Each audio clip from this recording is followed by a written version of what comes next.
Hey guys, what's up? Welcome to another collection video on this second channel. Today I'll be showcasing my humble, small but humble PSP, PS Vita collection. Most of the games in this collection are RPGs, like in many other collections you've seen so far. But this one's pretty humble. I don't have a lot of them because, well, the PS Vita, I think it's a common problem with most collectors. Most of us barely have anything on the PS Vita. The moment it started releasing games, the moment all of them became expensive and rare, you couldn't find them anywhere, and in my collecting life has been no exception to that. You know, most of my PS Vita games, in fact, I'm surprised I have this many. I have like 13, I guess, and that's a lot considering the prices and the rarity of them. So that's a common problem among collectors, you know, when it comes to PlayStation Vita games. PSP, I totally screwed up. You know, I had my chance, and I knew when I had the chance that I had that chance, and unfortunately I didn't pay attention. For some reason I decided not to buy a lot of them. I kept waiting and waiting and waiting for the price to drop on some games. One of my biggest mistakes in my collecting life is letting go Trails in the Sky for $50 complete in box, and now it's like $250. You have no idea how much I regret that. Yeah, man. But anyway, you know, the thing is that fortunately, I did manage to get some deals. I did manage to have to collect a bunch of games, some of them among my favorites of all time. But I'm still missing the expensive ones that were expensive from the beginning, from the very beginning, like Hexy's Force, for example, or Trails in the Sky. Those have always been expensive, right? But, you know, there are other pricey games here that when I got them, they weren't that expensive, and we'll get to those in a bit. So I want to start with the PS Vita collection, the PS Vita, and I want to thank everybody for joining, and, well, welcome to this video. First and foremost, I'd like to thank my buddy Corey Matthews for sending a bunch of gifts when I was still in Canada twice, and among, I think it was the first box he sent, or the second one, I'm not too sure, but in that box was the PS TV. Now the PS TV, for those who don't know, is PS Vita that you can connect to your TV. It's not portable, you know, it's a console per se. You can play like this, you know, it looks like a hard drive, like an external hard drive, doesn't it? But it's maybe because it practically is. But anyway, the PS TV, rare nowadays, very rare. Obviously this is hacked, and this is where I've played a lot of games that I stream in this channel, and also on my personal free time, and have emulators on the Game Boy Advance, you know, Sega Genesis, Super Nintendo, PSP, etc. It's a great piece of console. I think it's the best emulator machine out there, the best one out of the bunch, out of the legal bunch, the ones that you can hack. But anyway, Corey, I'm pretty sure you're not watching, but if you do, if you watch this later, thank you very much. This was a very precious and valuable gift. And when he sent this, he also sent, you know, the first Trails of Cold Steel. Remember how I showed the other three games out of the tetralogy, the Cold Steel tetralogy on the other PS4 video, on the previous video? Well, I don't have the first Trails of Cold Steel on the PS4. I only have it here on the Vita. Curiously though, he sent only the card. The cartridge was inside, you know, the PS TV. And I asked him, you know, hey, you know, when you sent this, you know, this game was inside of it. So was that a mistake? Did you mess up? Did you mess up? So you want it back? And no, I intended to send the PS TV with that game inside of it. I was like, wow, awesome, you know, because this is a great game. It's one of my favorite RPGs on the Vita. In fact, the first two Trails of Cold Steel games, I beat them on the Vita. But so I didn't have the case. Several months later, you know, I reached out to my friend Rem, whom I mentioned a bunch of times in the previous PS4 video, and I told her, hey, if you happen to see a case, you know, for Trails of Cold Steel on the Vita, let me know. And I was like, man, it's a stretch, right? But she said yes, I do have one, because I think she collects, you know, for herself only the cards on PSP, on portable systems. She doesn't collect, you know, the complete in-box versions like most of us do. And, well, she sent it to me. I was expecting some kind of charge, you know, but no, she just gifted the box to me, the case. So it was finally complete, Trails of Cold Steel. That's the story. Great game, great version. If you're wondering if the games play well on the Vita, they do. They play very well. Obviously, visually speaking, they look better on the PS4, but you can't go wrong with the PS Vita versions.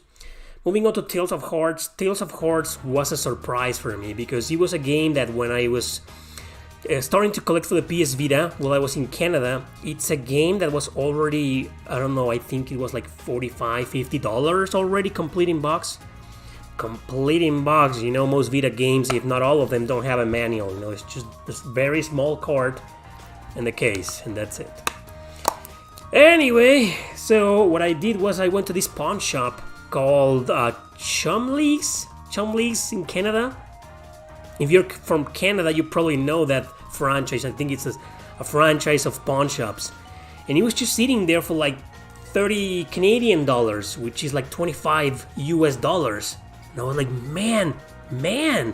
So I grabbed it and I couldn't believe it. And I asked the guy to check it out. You know, I even, when I went home, I tried it just to see if it properly worked. And I just couldn't believe it. You know, a PS Vita game for 30 Canadian dollars, an RPG no less, and, you know, an exclusive, because Tales of Hearts is on the Nintendo DS only in Japan, but this remake is still exclusive to the PS Vita.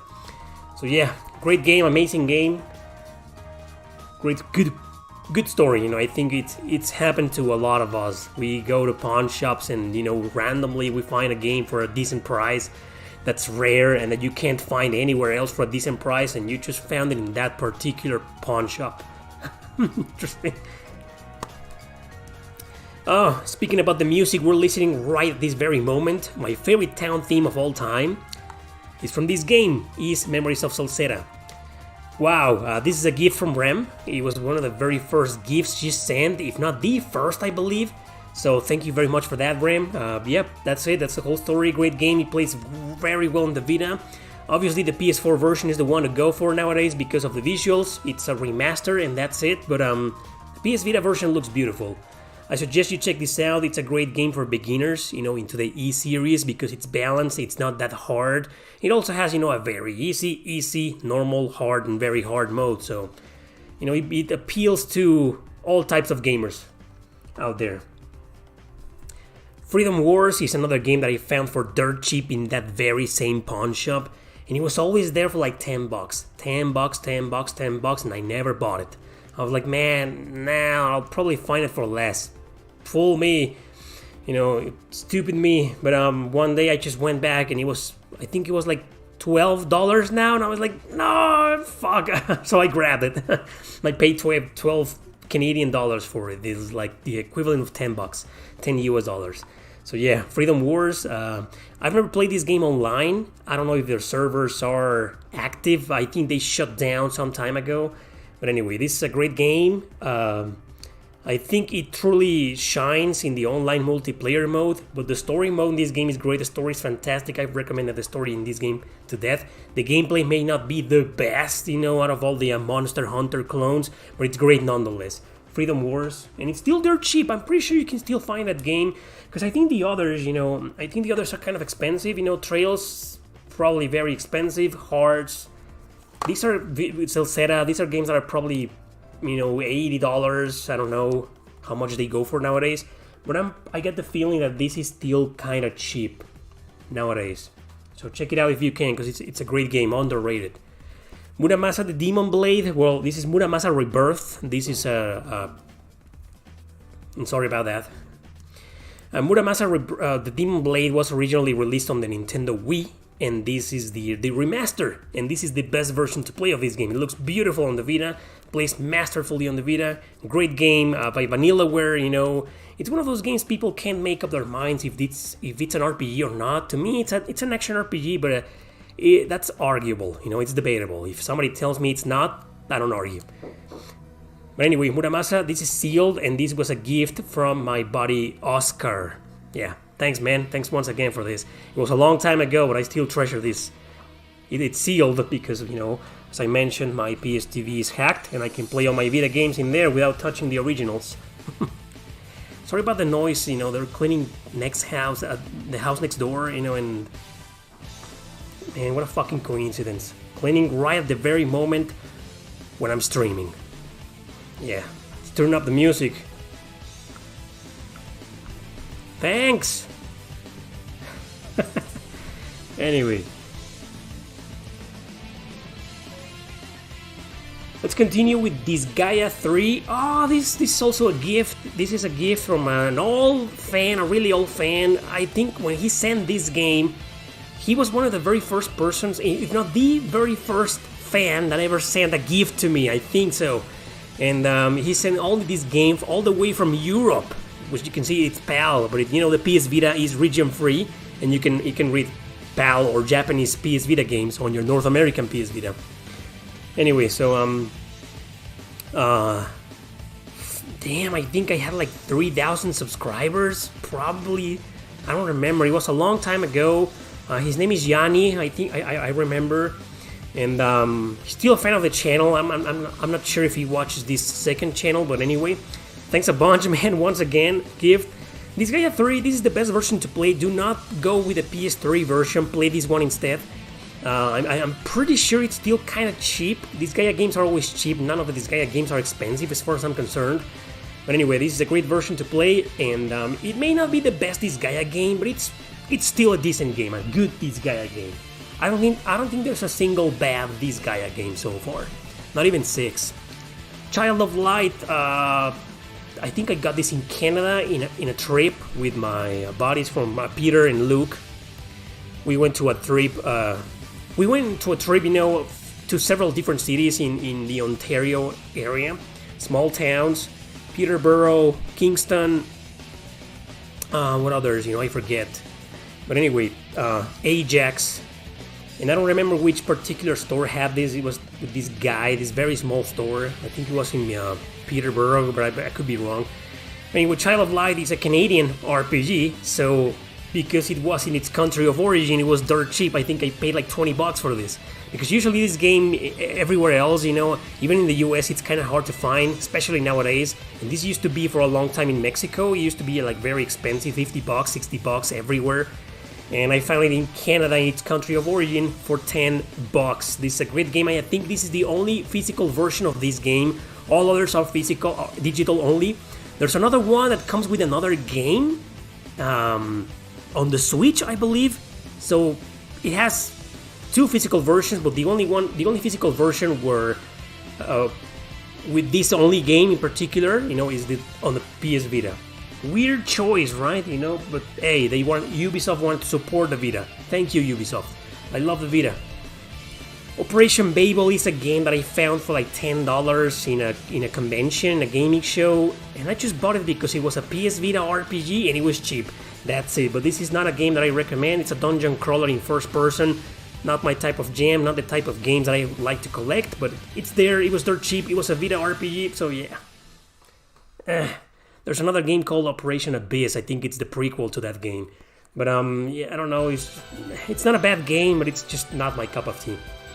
Trillion God of Destruction was in the same anime show, in the same gaming convention. I think I paid like probably $15 for this, $15 for this.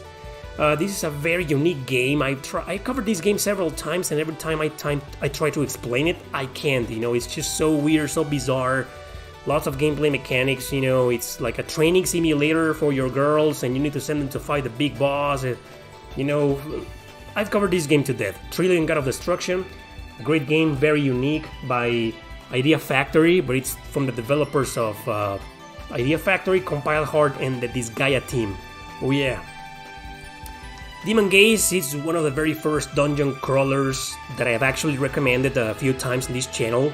It's pretty funny, it's decent.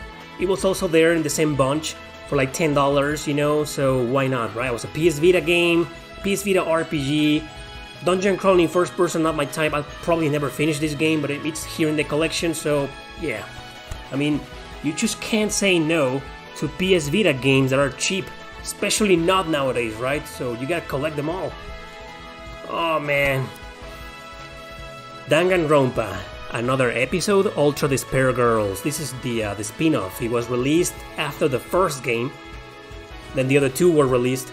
So it's like it is a direct sequel to the first game and the anime series. I think it's like a 12-episode anime series, and I watched it all, and the ending disappointed me of the series. But anyway, I also have the other games here, right here. I don't have the third one because as far as I'm concerned, I don't think the third Danganronpa game was released on the Vita. I could be wrong. In fact, I get the feeling I'm wrong, but I don't know. I only have these 3. So I bought these games. So this is a fantastic game. It's not a visual novel. This a hybrid, a third-person shooter, and a hack and slash. You know, because you control 2 characters simultaneously, and one fights with a megaphone. That's right, and the other one fights with a pair of scissors. So that's the hack and slash part. This is man, I love this game. It's also on the PS4 and on Steam. Beautiful game, man. One of my favorite PS Vita games of all time. And then we got these 2. I think this is the first one and this is the sequel, the second game. I barely play these games because I'm not really into visual novels, and these games are hard. You know, every time I play them, I remember playing one and I was like, man, I couldn't even understand what I was trying to do. What was I supposed to do? Like, I was deciding certain things and nothing worked. They're very hard games, you know, because you need to do a lot of decision making and find out who's the killer and, you know, whatever, right? I don't want to spoil the games for you, but they're also on the PS4. And this collection on the Switch and PS4 also was released recently, the trilogy. It does not include Ultra Despair Girls, the spin-off, but it includes all 3 games. I only bought these games, well, I traded them. I had some games that I already have. How do you call them in English? Like repeated copies? That sounded so bad. But you know what I mean, right? Doubles. I think they're called doubles. So I had these doubles that I got rid of and I traded them for these 2 games in hopes that they will go up in price a lot so I could sell them and buy other JRPGs that I wanted to. Well, that didn't happen in Canada. I think the games are still expensive. They're Vita games, of course, but I'm not sure how much they go for nowadays. But they're still in my collection, so yeah, I think I'm gonna end up keeping them. Alright, so that's it for the PS Vita. That's my PS Vita collection. Very small collection, 13 games, but I mean, man, quality over quantity maybe. I'm still missing a bunch of games, but I have them on my PS3, like Lost Dimension. I have the PS3 version instead, etc. The Trails of Cold Steel games, I have it. The second one, I have it on the PS4. You watch that video. Alright, so let's move on to the PSP collection. Also kind of small. I only have like 17 games, 16 games in a special edition. I want to start off with Jeanne d'Arc. This is a game that I found for a very laughable price on Gamers. Gamers is, well, it used to be like the GameStop from Mexico. There's always been 2 big retail stores here in Mexico, Gamers and Game Planet, but I think they merged a couple of years ago and now it's just Game Planet. But anyway, Gamers, that was the name of the store, and I remember they were selling copies of this game, used copies, mint condition, you know, complete in box, for like $3? I'm not kidding, it was $3. Yeah, $3, man. So I bought one. I should have bought more, you know, and resold them or kept them, you know, and resell them nowadays. I'm not sure how much this game goes for nowadays. It's probably on the $50 range or more. Probably more, right? With the pandemic and shit. But yeah, Jeanne d'Arc, amazing strategy RPG, totally recommended. It's one of the cheapest RPGs I've bought. More like the best deals I've ever found in my collecting life. Class of Heroes was a gift from a fan from Brazil. He also sent other gifts that I showed in my PS3 collection video. Catherine, Ni no Kuni, Record of Agar's War Zero sealed. And this was the only PSP game he sent. I'm not really into dungeon crawlers, you know. This is another dungeon crawler with generic characters. You create these cute looking characters, you know, which are going to be the classmates. And, you know, it's a little bit of a school simulator, but not that much. It's 90% a dungeon crawling first person, turn-based battle system. And it's good. There's a sequel that is crazy expensive, both on the PSP and PS3. And, but this is still kind of cheap, I'd like to believe. Anyway, so, yeah, not my type of game, but it was free, it was a gift, so thank you once again, man. It's in mint condition, complete in box. Class of Heroes. Ys, the Arc of Napishtim is, well, I think the PS2 version is better. I had the PS2 version, but I sold it to my buddy Oscar several years ago. I wasn't that big into the Ys series, so big mistake. I should have kept that version, but miraculously, this is the last game that I purchased in Canada. You know, the very last day. I've told this story so many times before, but here we go again, just for the sake of it. On my last day in Canada, I used to live in the entire 1 year and a half that I lived in Canada. I stayed in this very small city called Belleville. So on my last day, I had to take a train from Belleville to Toronto. And then, you know, I had to stay at a hotel. And then the following morning, you know, I took a plane back to Mexico. Right? So on my last day, I met up with a fan. You guys know him as Breath of the Wild. And we went to a flea market. And this game was just sitting there for 30 Canadian dollars. This is usually a $100 game, and back then it was still a $100 game, $80, you know. All the Ys games on the PSP are freaking expensive and rare, hard to find, so it was a no-brainer for me. 30 Canadian dollars complete in box? Holy shit, man. So I bought it. The last game I bought in Canada is 6, The Ark of Napishtim. Great game. Great game, by the way. Plays better on the PS2, but you can't go wrong with the PSP version. Nothing wrong with it. Okay, so this is Warriors of the Lost Empire. This is a game that, well, it doesn't really look a lot like Japanese RPG, but it is, and it's very rare. It's PAL, because I got it on England. When I was still in England, I think I paid like £5 for it, which is like $7. It's dirt cheap, and I think it's still dirt cheap. It's gotta be. This is a game that doesn't really stand out. It's an okay action RPG. You choose between, you know, several different characters, 4 different characters, like a swordsman, an archer, and a samurai, and whatever, you know, and it's good. The battle system is good, but it's very repetitive. You know, it's a quest-driven game. You go and fight monsters and then fight a boss or come back. You get sent to a lot of fetch quests, etc. So it gets kind of repetitive.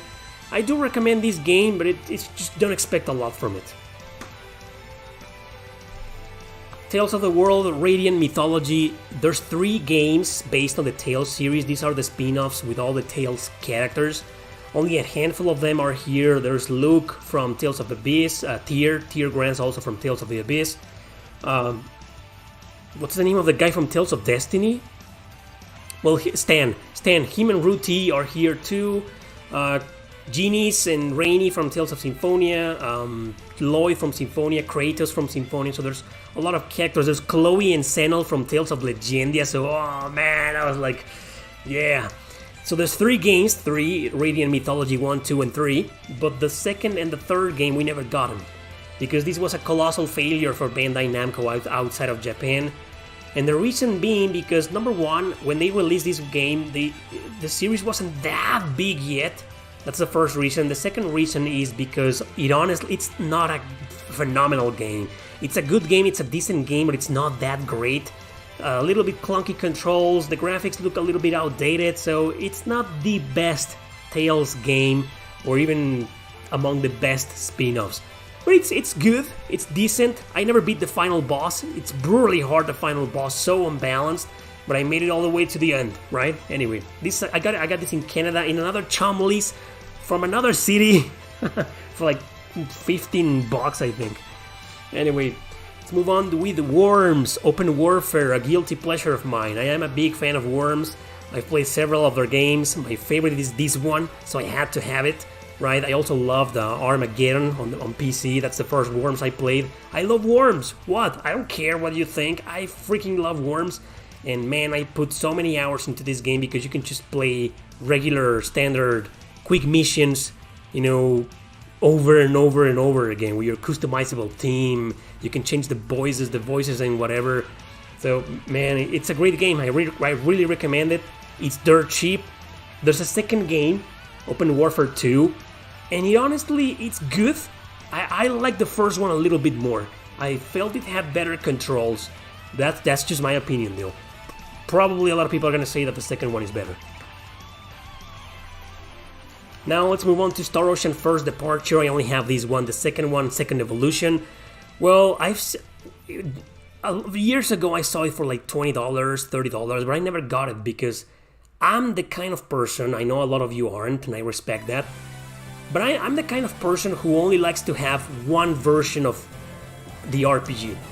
Because this is also on the Switch, right? No physical version, I believe. So this is the only physical version of the game, First Departure. Well, plus the Super Famicom version, the original one. But I never got Second Evolution because I already have the second story. on the PS1. Same game. Second Evolution is just an enhanced port of that version. And this is a remaster of the original Super Famicom game we never got. This is probably the best version to play. I think the first Departure R on the Switch and PS4 has some issues, but it looks better. So anyway, I don't even remember how I got this. Holy shit!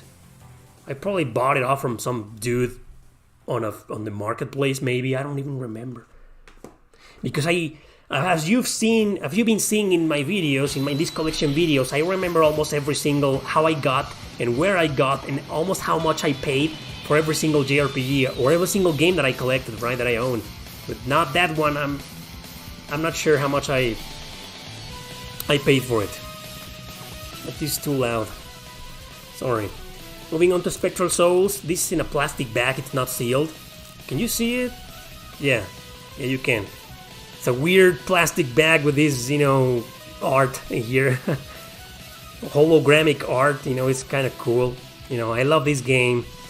It's also on iOS, because you're hardcore phone gamers, all of you, right? In case you're interested, it's also on iOS. This was originally released on the PS2 only in Japan, and then got ported here. In fact, there's two Spectral Souls games in Japan, when we only got the second one, which is this one. It's a direct sequel. So when I first played this game, that was many years ago, I was like, what's going on? This feels like a sequel to a game that I haven't played. And it does. Do you need to play the first one to understand this one? Kind of.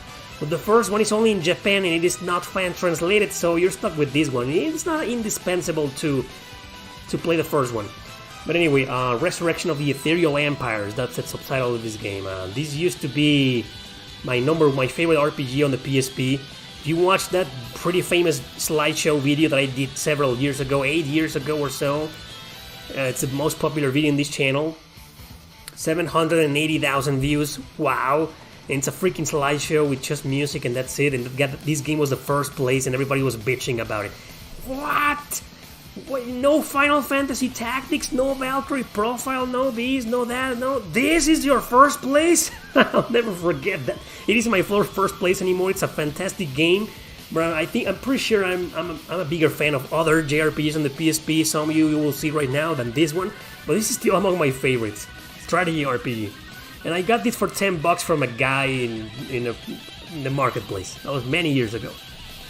Phantasy Star Portable. This is I think this is I have no idea how I got this game. Curiously though, because this is the second time that I've owned this game. The first time I bought it on the same store. No, it was a different store, but it was also like $3, right? Like John Dark, for example.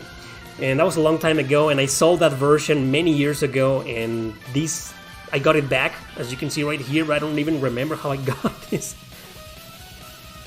But it was probably in Canada, it was probably dirt cheap, and I'm pretty sure this is kind of cheap nowadays. Maybe, but anyway, Phantasy Star Portable. Yeah. And for those who don't know, this is not its own game, this is the third game. This is a Phantasy Star Universe 3. Yes, you kind of need to play the first two on the PS2 or Xbox 360 to understand this one. It's a sequel. It's just advertised as Phantasy Star Portable. Sega never told us it was a third game in the series. Bunch of assholes. Yggdra Union is one of the hardest JRPGs on the PSP, one of the hardest strategy RPGs of all time. It's also on the Game Boy Advance. The Game Boy Advance version is harder, but this is the version to go. Play this one. The Game Boy Advance version is great, but I recommend this way over the Game Boy Advance version. This is more balanced. Balanced, because it's still a freaking pain in the ass of a game. I got this in Canada, in Toronto, in a store called A&C Games. They have these buy two, get one for free, but most of their games were kind of overpriced, so I only bought this one. Yeah, Yggdra Union, great game. White Knight Chronicles, I also got it there. And, White Knight Chronicles Origins is the prequel to the White Knight Chronicles games. This is the third in the series, but it is the prequel, so it's okay if you play this one first and then the other ones on the PS3. It's just as good. Well, the other ones are a little bit better, more polished than this one, but this is still great. And it's PAL, as you can see, it's PAL. Why? This game did not get a North American release. But remember, your PSP is region free and you can play games from all over the world physical. So yeah, and I also got this in the same store several months, sometime later, in ANC games for like 20 Canadian dollars, 25 I think. No, 20 plus taxes. Fuck your taxes, man. We don't have any of that shit here in Mexico. Or in England, it's just Canada and the US. Oh, this game is like $10. Oh, it's 10 plus taxes. Like, how can you live like that? How do you not rebel against that? Start a revolution, defeat the government. Anyway, this is a sealed copy of Girl Dancer Wayfarer of Time. One of my favorite RPGs on the PSP. Brutally hard. Wow, I love the art style in the back. Check it out. Frayne, one of the main characters of the game right there. Alright, so yeah, masterpiece. Well, no, it's not a masterpiece. Let's move on. So I don't even remember how I got this sealed version. I think it was on Mercado Libre, which is the Mexican eBay. It was like maybe 30, I don't remember, it was aeons ago, but I got it there, I'm pretty sure. Just not sure how much I paid for it.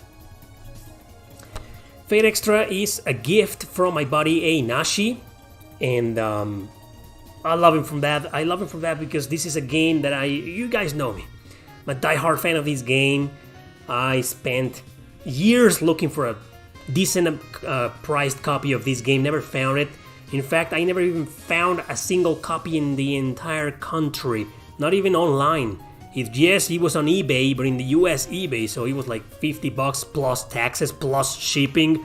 Hell no. So, he got a second copy of this game. He sent it to me, and I'll never forget that. He sent this one, I think was it the same day he sent the Switch? He also sent a Nintendo Switch to me. That was a fan co-op, a gift. A lot of fans, pitched in. That was a long time ago, good memories. Thanks a bunch for that, you guys. But hey, Nashi, thanks for this masterpiece.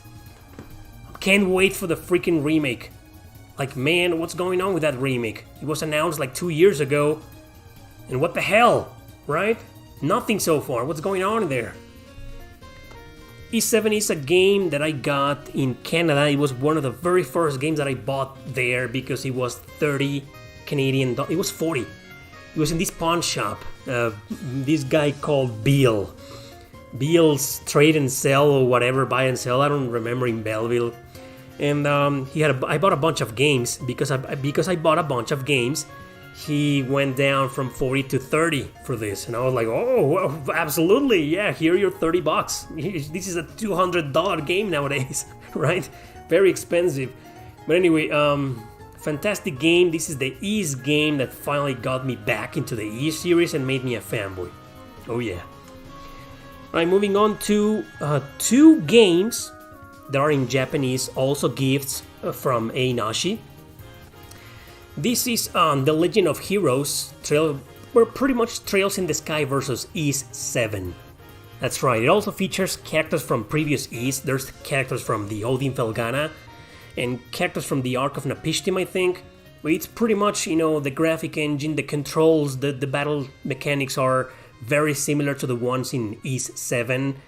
And it's a fighting game. It's a fighting game exclusive to Japan. This was recently fan translated by an indie, just a few guys, because previously it was only in Japan and you couldn't understand it. When I first played this game, I never made it any far in the story mode because I couldn't understand the story.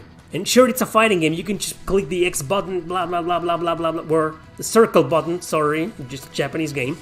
Until skip all the dialogue and get into a fight. But I noticed that it's a little bit story driven. So, man, now that it's been fan translated, finally, I'll probably stream it one of these days.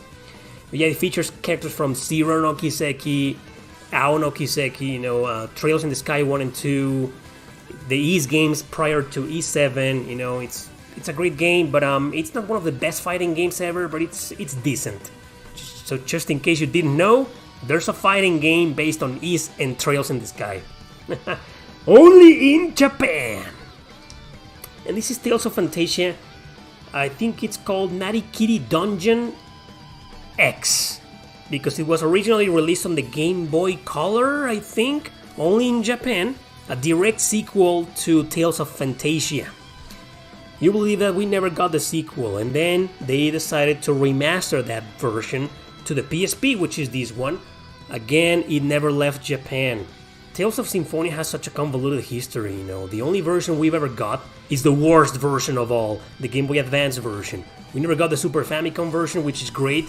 We never got the PS1 version, which is excellent. That's the version I beat. They're both fan-translated, thankfully. It's just like the Bandai Namco from the West doesn't care about Tales of Fantasia. And it's the first Tales ever. What the fuck, man? Did they need to bring this game to the Switch along with its sequels? Especially this one, because, you know, it plays great. It is great. Dare I say, it has better gameplay and battle mechanics than the original Tales of Fantasia. But I can't understand anything because it is in Japanese and it is not fan-translated. Alright guys, my last item of the bunch. This is Ragnarok Tactics. Yeah, I know it's crazy expensive nowadays. And this is a Japanese special edition. I bought it in a store in Oshawa in Canada. I don't remember the name of the store. I think it's just called Games. And I bought Ragnarok Tactics separately in Canada too, at P Market Games in Belleville. And then I got this special edition. So what I did was take out the Japanese standard copy of this game, and I sent that as a gift to my buddy Einashi, whom I've been mentioning for the past few minutes. And then I kept, so inside of this special edition, you know, it's the North American release. It shouldn't be there, you know. I'm pretty sure that's giving you OCD issues to some of you, but I don't care, you know. It's a very cool special edition. I showed Katie's, I opened it up and I showed everything inside of it in my special editions video on my main channel, Erick Landon RPG. Right, but anyway, this is my best item out of the entire PS Vita and PSP collection combined. I love it. One of my favorite RPGs on the PSP, one of my favorite strategy RPGs of all time. By the way, you know, next Tuesday I'll probably do that my 10 favorite strategy RPGs ever. Yeah, now that we're getting Triangle Strategy in a couple of days, and I'll also be making a video about that soon. Yeah, so sorry about these guys. I know I recommended this game to death. Masterpiece, and I know a lot of you want to play it, and I know a lot of you want to own it, but I know it's crazy expensive nowadays. If you can emulate the game, do so, but if you want to own it, good luck. I wish you the best of luck. So that's it, guys. That's my entire PSP/PS Vita gaming collection. It's small, it's humble, but it's okay. I still want to show it. We're done with PlayStation. The next time you'll be seeing my Nintendo collection, you know. Super Nintendo, Game Boy Advance, Nintendo DS, 3DS, GameCube, Switch, Wii, all of it. I'm not sure if because I don't have a lot on each console, like I own on some PlayStation consoles, so I'm not sure if I'll showcase it, you know, all together or separately. You will see, you will find out soon enough. So that's it, guys. That's it. Thank you very much for watching. I hope you enjoyed this video. Thanks for your support, and to everybody who sent the gift, thank you very much. Thanks for watching, everybody. See you next time.